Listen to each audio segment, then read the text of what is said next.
भाजपा सरकार के तहत 11 सालों से जारी अघोषित आपातकाल, पत्रकारों और विपक्ष पर फर्जी मुकदमे, लोकतंत्र खतरे में, किसानों की आवाज दबाने की कोशिश, व्यापार भी प्रभावित।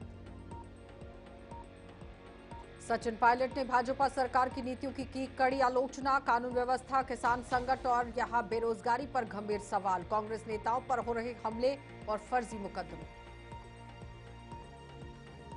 और आपातकाल, भारत के लोकतंत्र का काला अध्याय, लोकतंत्र की सुरक्षा और मजबूती के लिए जागरूकता आवश्यक, कांग्रेस ने सत्ता की लालसा में लोकतंत्र को किया नुकसान।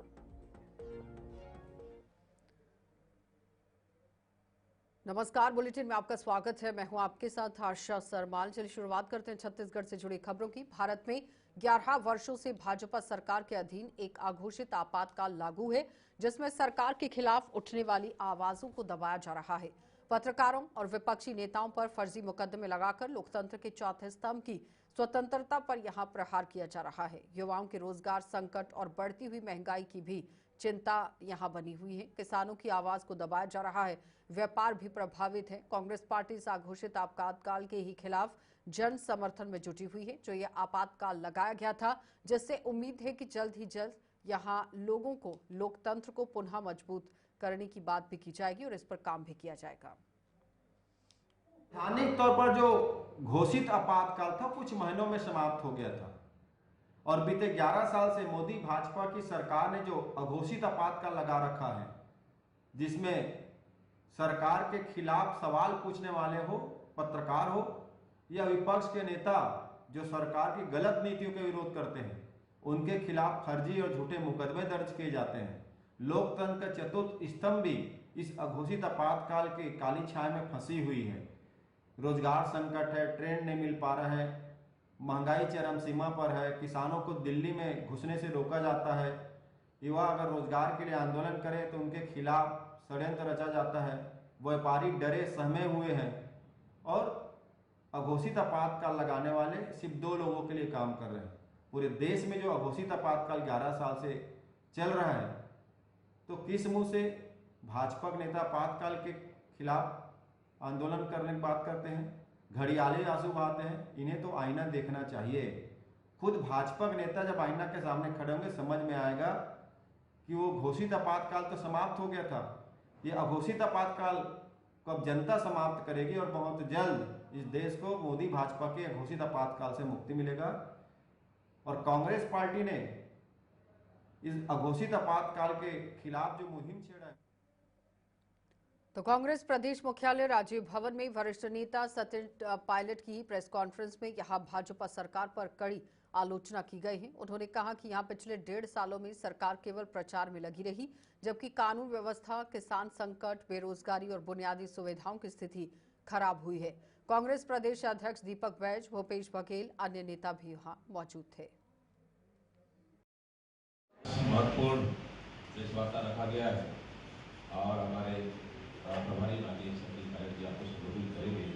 आपको विदित हो कि कल लगातार 12 बजे से लेकर लगभग 10 बजे तक करीब 5 बैठकें चली है और महत्वपूर्ण बैठकें चली है और आज भी सवेरे से लेकर कुछ और लोग वीडियो देखिए और उसके बाद संभवतः 2 दिन का पूरे मीटिंग और आने वाला समय में हम लोग पार्टी ओर से कार्यक्रम आयोजित करने वाले हैं और इन सब में डिटेल आपको हमारे नेता और हमारे प्रभारी राजीव सचिन पायलट जी आपको अवगत कराएंगे।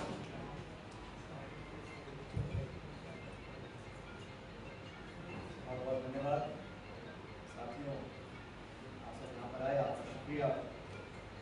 जैसा दीपक बैज जी ने बताया, कल सुबह हम लोगों ने छत्तीसगढ़ प्रदेश कांग्रेस की पोलिटिकल अफेयर्स की मीटिंग की और एक अच्छी सार्थक चर्चा हुई। उसके बाद हमारी विस्तारित कार्यकारिणी, हमारे संपूर्ण प्रदेश के जो जिलाध्यक्ष हैं, इन सबके साथ हम लोगों ने चर्चा करी। छत्तीसगढ़ प्रदेश कांग्रेस में जो हमारे प्रकोष्ठ हैं, विभाग हैं, उन सब लोगों से, उनके अध्यक्षों से, तमाम नेताओं से संवाद हुआ और कल शाम को जो हमारे विधायक हैं, उन सभी के साथ हम लोगों ने मीटिंग करी, रात को भोजन किया और सबसे चर्चा करने के बाद ये बात स्पष्ट है, जो फीडबैक हमें मिला है पूरे प्रदेश के कोने कोने से, कि लगभग 1.5 साल पहले जो ये सरकार बनी छत्तीसगढ़ में, जिन बातों को बोल के, जिन आश्वासन के ऊपर भाजपा के नेताओं ने वोट मांगा छत्तीसगढ़ के लोगों से, लोगों ने वोट दिया और हम सरकार बनाने में कुछ वोटों से चूके। अच्छा संख्या बल हमारी पार्टी का है विधानसभा में, लेकिन जिन आश्वासन को लेकर, जिन मैनिफेस्टो के वादों को लेकर इस सरकार का निर्माण हुआ था, मुझे दुख है कहते हुए कि पिछले 1.5 साल में आपातकाल भारत के लोकतंत्र के इतिहास में काला अध्याय था, जब कांग्रेस पार्टी ने सत्ता की लालसा में संविधान और लोकतांत्रिक मूल्यों को तार-तार कर रख दिया था और इस दौरान निर्दोष नागरिकों को बिना किसी ठोस सबूत के ही जेल में डाला गया और मीडिया पर अंकुश लगाकर अन्याय किया गया। कांग्रेस की ये स्वार्थी कार्रवाई देश में अराजकता फैलाने के कारण बनी। आपातकाल के सच को जनता के सामने लाना आवश्यक है ताकि लोकतंत्र की रक्षा हो सके और सभी नागरिक मिलकर एक मजबूत, सशक्त और सद्भाव के साथ रह सके। निश्चित रूप से आपातकाल इस देश के लोकतंत्र पर बड़ा आघात था कि कैसे सत्ता के लिए, पावर के लिए देश के संविधान को तार-तार करने का, देश के लोकतंत्र को तार-तार करने का काम हुआ है। दोबारा कोई ऐसी हिमाकत न कर सके, इस बात को ध्यान में रखकर आपातकाल की सारी बातें जनता के बीच में आनी चाहिए कि कैसे कांग्रेस पार्टी ने सत्ता के मद में देश के लोकतंत्र को गिरवी रखने का काम किया, देश के निर्दोष लोगों को जेल में ठूसने का काम किया, कैसे मीडिया के साथ अन्याय किया और देश में एक तरह से अराजकता लाने का काम कांग्रेस ने किया। ये जनता के सामने सच्चाई आनी चाहिए। उप मुख्यमंत्री अरुण साव ने हिंसा को अस्वीकार्य बताते हुए लोकतंत्र में संवाद और सहिष्णुता की आवश्यकता पर जोर दिया। उन्होंने कहा कि सरकार की नीतियों से जनता में संतोष बढ़ा है और कांग्रेस नेता सचिन पायलट को पार्टी की वर्तमान चुनौतियों पर गंभीरता से विचार करना चाहिए। अरुण साव ने प्रदेश के 21 स्थानों पर आधुनिक सेंट्रल लाइब्रेरी निर्माण की योजना की घोषणा की, जो शिक्षा, अनुसंधान और संस्कृति के विकास में सहायक होगी। 14 जुलाई से 18 जुलाई तक विधानसभा का वर्षाकालीन सत्र निर्धारित हुआ है और निश्चित रूप से ये विधानसभा का सत्र बहुत ही उपयोगी और प्रोडक्टिव होगा। सरकार की अपनी पूरी तैयारी है विधानसभा सत्र को लेकर। जहां तक नेता प्रतिपक्ष के बयान की बात आपने कही, राजनीति में, लोकतंत्र में हिंसा का कोई स्थान नहीं है। इतने सीनियर नेता हैं, ऐसे शब्दों का इस्तेमाल मुझे लगता है कि नहीं होना चाहिए। 14 रायपुर के ही इंद्रप्रस्थ कॉलोनी में यहां सूटकेस में बंद किशोर पैकरा के शव के मामले में यहां पुलिस ने बड़ा खुलासा किया है। आरोपियों ने यहां अंकित उपाध्याय, एक पेशेवर वकील, और उसकी पत्नी शिवानी शर्मा को दिल्ली से गिरफ्तार कर रायपुर ले जाया जा रहा है और दोनों ने इंद्रप्रस्थ कॉलोनी में ही फ्लैट खरीदा था, जहां हत्या की वारदात को अंजाम दिया गया और साथ ही साथ घटना के बाद आरोपियों ने शव को यहां ऑल्टो कार से सड़क किनारे फेंककर फरार हो गए थे। पुलिस ने सीसीटीवी खंगालने के बाद पूरे मामले की जांच की। अभी चूंकि संदेही बाहर है, हम लोग उसको लाने की प्रक्रिया पर है। जैसे ही उसको लाया जाएगा तो उसकी पूछताछ की जाएगी, उसके बाद में उसको जानकारी। सही घटना कब हुई थी, कितने दिन पहले वो हत्या की गई थी या किस तरह से योजना बनाई थी उसको डंप करने की? खासकर अभी डिटेल पूछताछ किया जाना उसका बाकी है, क्योंकि ये भागने की फिराक में थे और कल शाम को ही यहाँ से फ्लाइट के माध्यम से दिल्ली पहुँच गया। तो मैं तो दिल्ली पुलिस की मदद से उसको रुकी गई। देखो ना क्या यहाँ से पार्टी हुई है, आने के बाद उसका विस्तृत जानकारी। आरोपी करते क्या है ना लेखान दिया अन्य तो भारत के लोकतंत्र के इतिहास में आपातकाल का कालखंड सबसे काला अध्याय रहा है, जब इंदिरा गांधी ने देश में आपातकाल लागू कर नागरिकों की मौलिक अधिकार निलंबित कर दिए थे और इस दौरान अभिव्यक्ति और जीवन की स्वतंत्रता सीमित हुई और कांग्रेस ने सत्ता स्थापित करने के लिए लोकतंत्र को कुचल दिया। उन्होंने कई सरकारों को हटाया, राजनीति का जो वर्चस्व है उसे बढ़ाया गया और इस विनाशकारी दौर की यादें आज भी ताजा हैं। वर्तमान में यहां भाजपा ने इस दिन को लोकतंत्र हत्या दिवस के रूप में ही मनाकर नागरिकों को लोकतंत्र की सुरक्षा और सशक्तिकरण का संदेश दिया। हमारे देश के लोकतंत्र के इतिहास में सबसे काला अध्याय अगर कोई आया था तो आपातकाल का दौर था, जब कांग्रेस ने, श्रीमती इंदिरा गांधी जी ने देश पे आपातकाल लागू किया था। इस समय सारे मौलिक अधिकारों को समाप्त कर दिया गया था। सारे व्यक्ति के अभिव्यक्ति की स्वतंत्रता, जीवन जीने की स्वतंत्रता, सुनवाई का अधिकार, किसी को गोली भी मार दिया जाए उस पे भी अदालती कार्रवाई के अधिकारों को एक तरह से छीन लिया गया था। ऐसा दौर आया था।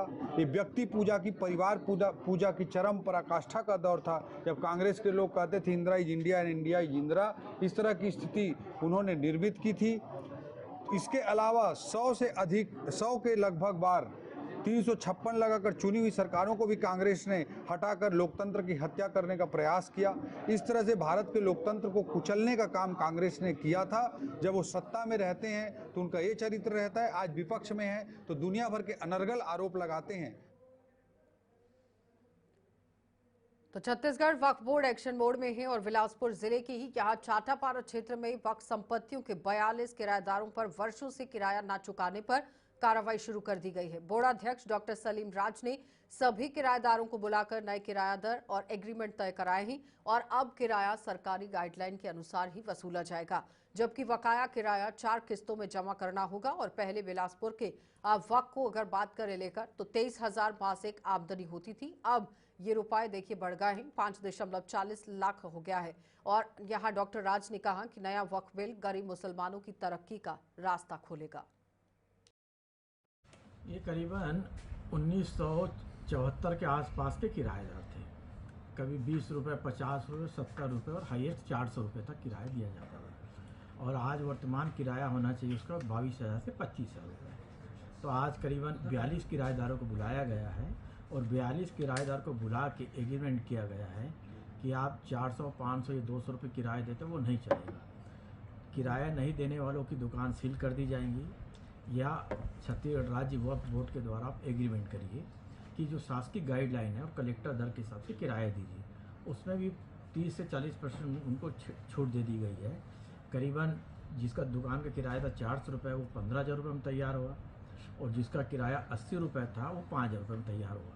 करीबन पहले आमदनी होती थी हमारी टोटल 23,000 रुपये और आज आमदनी हो गई हमारी 5,40,000 रुपये। जब 5,40,000 आमदनी होंगी तो समाज के शिक्षा के क्षेत्र में खर्च होगा, स्वास्थ्य के क्षेत्र में खर्च होगा और समाज के जो तलाकशुदा विधवा महिला, जो नया वक्फ बिल आया है, गरीबों का हक गरीबों को मिले, तो जो गरीब मुसलमान हैं उनका हक मिलने का समय आ चुका है। ये सबसे बड़ा आपके सामने उदाहरण है कि जो 23,000 रुपये किराया आता था आज 2 घंटे के अंदर 5,40,000 रुपये किराया। कबीरधाम पुलिस ने वर्षों से फरार छात्र ठग रविंद्र कुमार को गिरफ्तार कर बड़ी सफलता हासिल की है। आरोपी ने गुड़ फैक्ट्री संचालक के नाम पर ग्रामीणों से करीब यहां 9.60 लाख की ठगी कर फरार हो गए हैं। पुलिस ने कार्रवाई शुरू कर दी है। ग्राम पलानसरी के उमेश चंद्रवंशी जी के द्वारा आज थाना पांडातराई में आकर एक लिखित आवेदन दिया गया था कि मुजफ्फरनगर के रहने वाले रविंद्र कुमार के द्वारा उनके जय भोले गुड़ फैक्ट्री में मजदूर लाने के एवज में 3,20,000 रुपये ले लिए गए थे और मजदूर नहीं लाया गया था। इसी प्रकार की शिकायत कोयलारी कापा के एक कृषक के द्वारा भी दी गई थी, साथ ही डोंगरिया के भी कृषक के द्वारा दी गई थी। तो ऐसे 3-4 अलग अलग कृषकों के द्वारा शिकायत दी गई थी। उन सभी की शिकायतों का संज्ञान लेते हुए आज पांडातराई थाना के द्वारा कार्रवाई किया गया है और आरोपी रविंद्र कुमार को हिरासत में लिया गया है और उसे आज न्यायिक रिमांड में भेजा जा रहा है। चलिए बुलेटिन में इतना ही। रुकेंगे छोटे से ब्रेक के लिए, जल्द वापस लौटेंगे। आप बने रहिए हमारे साथ।